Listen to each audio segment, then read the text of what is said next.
इस बात का उसको सुख मिल रहा है। पंकज कुमार जी, कुरुक्षेत्र से। राधा वल्लभ श्री हरिवंश महाराज जी, आपके चरणों में दंडवत प्रणाम। गुरुदेव भगवान, आपके श्रीमुख से एकांतिक में कई बार सुना है कि भगवत प्राप्ति के मार्ग पर चलने है तो अपने आप को मरा हुआ मान लो। गुरुदेव, मरा हुआ मान लो। गुरुदेव, अपने आप को मरा हुआ कैसे माने महाराज जी? इसका तात्पर्य महाराज जी। हम शून्य जीवन ही अध्यात्म की ऊंचाई को प्राप्त करता है। हम शून्य होना ही वो विदेह जीवन है। मरो रे जोगी मरो, ऐसे मर के दिखो जैसे गोरख मर दिखो।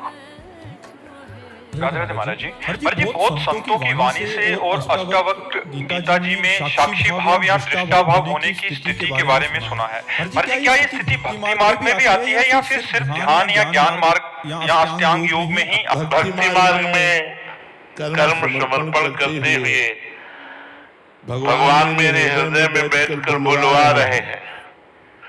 भगवान मेरी भुजाओं में बैठकर कर्म करवा रहे हैं। मेरे भगवान ही सब कुछ कर रहे हैं। महाराज जी, उमा कहूँ मैं अनुभव अपना, सत हरि भजन जगत सब सपना।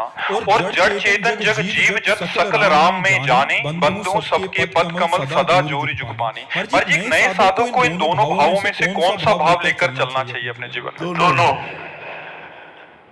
पंछी जब आकाश में उड़ता है तो एक पंखे से नहीं उड़ता, दोनों से दो पंखे होते हैं। ऐसे हमारी सत्य वस्तु का अनुभव करने के लिए दो बातें हैं, अन्वय और व्यतिरेक है नहीं है। महाराज जी, माया पर विजय प्राप्त करना बहुत कठिन सा लग रहा है। एक क्षण लगता है कि मैं जीत पाऊंगा, पर जैसे ही प्रतिकूल परिस्थिति आने लगती है तो मैं टूट सा जाता हूँ, घबराहट सी होने लगती है। गुरुदेव, ये तीनों गुणों से गुणातीत कैसे हुआ जाए, मायातीत कैसे हुआ? ये मन आदत स्व मई बुद्धि निवेश, मेरे में मन लगा दो, मेरे में बुद्धि लगा दो। भगवान कहते देवी ही सा गुणमयी मम माया दृष्टया मामे ये प्रपंच माया में तांतरन थे। ये जो दैवी गुणमयी माया है, इससे पार होना दुर्लभ है, स्वयं भगवान कह रहे हैं। अगर इससे पार होना चाहते हो तो मेरे चरणों की शरण में आ जाओ। भगवान की शरण में होकर गीता जी का स्वाध्याय करो, श्रीमद् भागवत का स्वाध्याय करो, संतों का सत्संग करो, खूब मंत्र नाम जप करो।